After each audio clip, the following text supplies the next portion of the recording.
Hi, Kizito. How are you? I'm good. How are you, Luke? Yeah, I'm very, very good. Thank you. Had a brief chat before and been on a little bit of an entrepreneurial journey over the past few years. Um, That's correct. so I think let's start off with um, how how you came to be in this business. Like, what was the problem that you saw, and why did you want to solve what it is you do, and maybe even touch on what it is you do as well when you start to discuss that problem as well. Okay, I started the business back in 2019 when I Hmm. was on my graduate placement. At the time, I wanted to further my studies in Canada, and which meant I had to pay, my school fees in Canadian dollars and things like that. But I Hmm. had pounds, so I was looking for sort of a savings account that would actually help me save in Canadian dollars, so that when the time came to pay for the expenses, I would sort of avoid or mitigate the risk of fluctuating exchange rate. Hmm. But when I approached banks and financial institutions, all they could offer me was, should I say, expert accounts as well as savings accounts in pounds, euros, and dollars. Hmm. So I couldn't find nothing in Canadian dollars. So that was when I realized that this was a problem worth solving. So yeah, I got together a team, talked to a few people who had similar problems, and yeah, they agreed that yes, that what we planned on doing back then could work. And I talked to consultants as well, who introduced me to sort of, software developers who helped me build the initial MVP, which we launched last year in November 2022. Um, we've used the whole of 2023 basically to take feedback from potential customers and testers and iterate on what we've built. And yeah, we that's where we are, and we are planning to start sales and customer acquisitions by the first quarter of 2024. Amazing. So when you said you're an expat into Canada, yeah. So there was a is that what you said? So there's a challenge with you being able to get a bank account in Canadian dollars that wasn't in the currency of euro, dollar, and Dollars. GBP. That's correct. Yeah. Yeah. Okay. So now, so you're looking up to set a solution up that can allow people to save in the currency where they're at, even if they've not natively Ex- from there. exactly. So we are giving consumers access to 112 fiat currencies.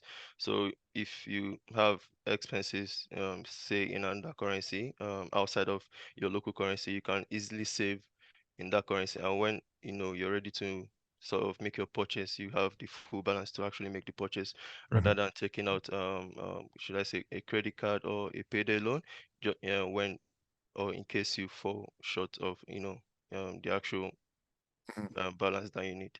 Yeah, and sometimes the transaction fees can be quite high Exactly. Yeah, that if you're as well purchasing affects it. in Yeah. yeah, if you're just going off like the exchange rates that you've on the day or whatever, if you want to purchase in a different currency or whatever. Yeah. The Yeah. fees are is yeah, they're also a significant, should I say, issue because apart from the exchange rate, when the financial institutions charge fees and things like that, you might think that you have the full money to make your purchase, but when you take into consideration the fees, the exchange rate and things like that, at the end of the day, you might be lacking a significant amount of the money you Mhm. need, which might lead you to take on debt and credit cards Yeah. that yeah Yeah. inconvenient Guess it as well. might not matter in like 50 or £100 transactions, but if it's like Yeah, a car or a house or things like that. things, maybe like you say, school fees, which might be 5, 10, 15,000 or something like that, those small swings will have a big difference, won't they? Yeah, they will. Definitely will. Yeah. Amazing. So, what made you want to go into business then, Kizito? I come from a business background, so my dad is a businessman himself, and growing up, I've read business books which were gifted to me by him and my mom. I've read books like Think and Grow Rich, as well as Rich Dad Poor Dad. Back then, these two books were gifted to me by them, but I've read other books as well. So the interest has always been there, just that I didn't actually know what I wanted to do until I experienced a problem that was worth solving. Mhm. Amazing. And if you had to start from square one in business, what would you have done differently? I would say I would prioritize networking and building industry relationships. So I'd attend more networking events. I'd join professional associations and ongoing learning as well. Nice. Do you employ people? Yes, yes. Currently I have two other individuals on my team. But in the space of 5 years, I've had at least 8 employees, 8 different employees. And what's been your biggest learning that you've had? I would say the importance of a positive work culture as well as employee morale, which can Mhm, be boosted by open communication, recognizing and rewarding employees, as well as work-life balance. mhm. And what's your like strategies for trying to implement that? So I I myself I am a sort of a content creator, so I write blogs and articles which I make publicly available, and also make sure that I tell my employees to access these blogs on the website, to sort of tell them where I'm coming from and the position that I would like them to be in with regards to helping out with the success of the business. So the blogs I write are should I say have a big impact on improving the work culture of the business. Nice. What would you say is your favorite type of marketing? Right now at our current stage, I would say social media marketing. So everything around social media marketing, the content creation, the videos, the articles, the pictures and the posts and things like that. Hmm. Nice. And when you're looking to recruit employees, um, what do you look for in terms of like qualities that they've got? When I recruit employees, I would normally prefer that they are committed and willing to work together as a team. Also, however, they must be skilled and competent in their relevant role. Hmm.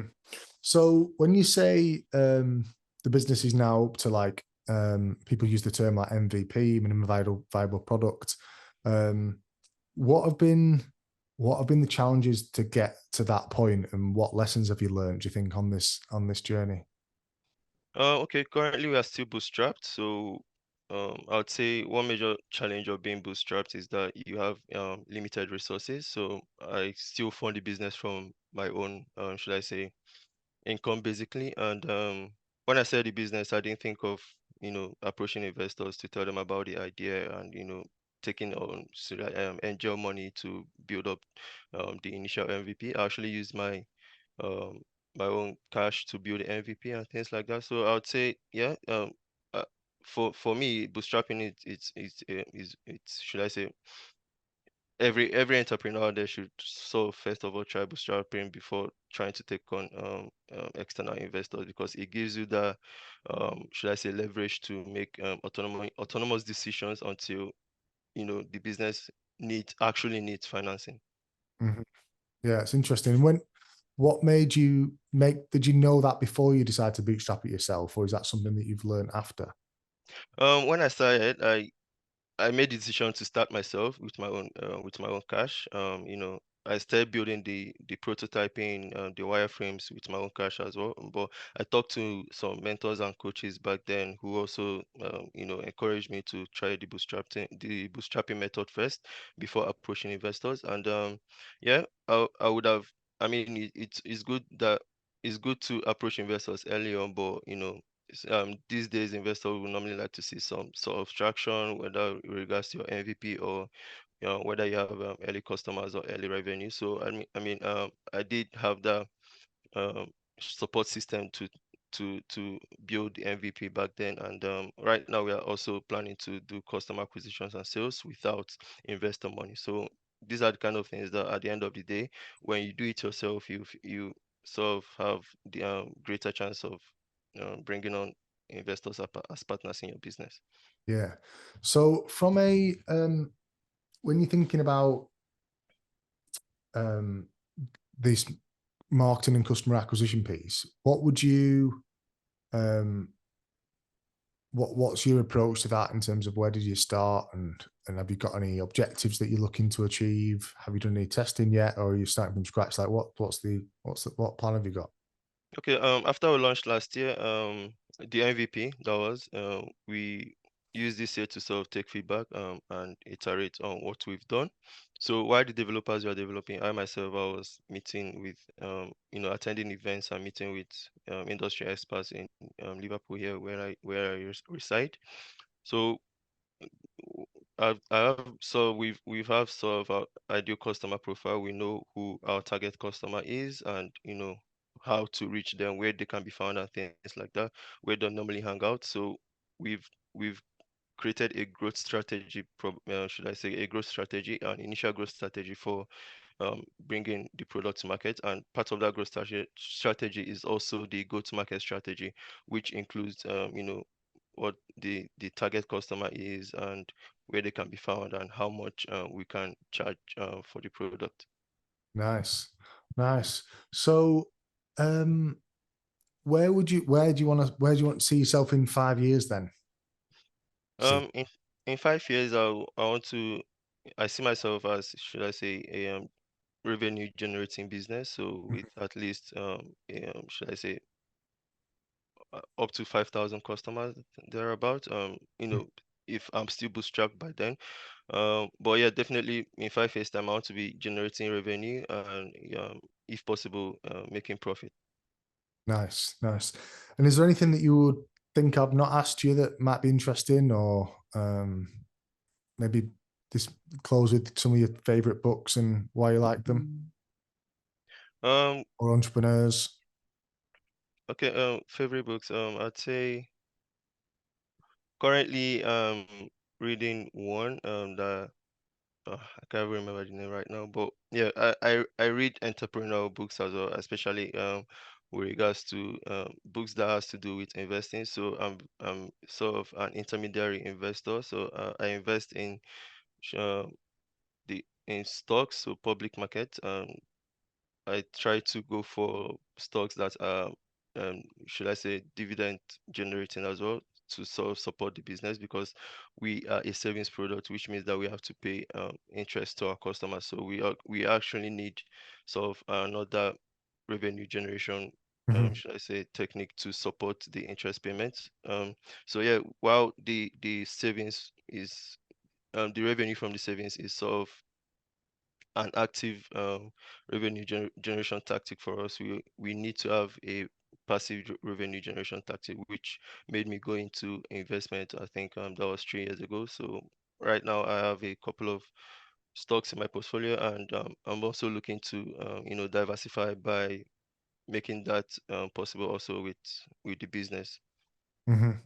Nice. What is it you do to generate? You've done to generate your own cash to be able to bootstrap this business? And I used to be a freelancer, so I'm a WordPress developer as well as a financial marketer.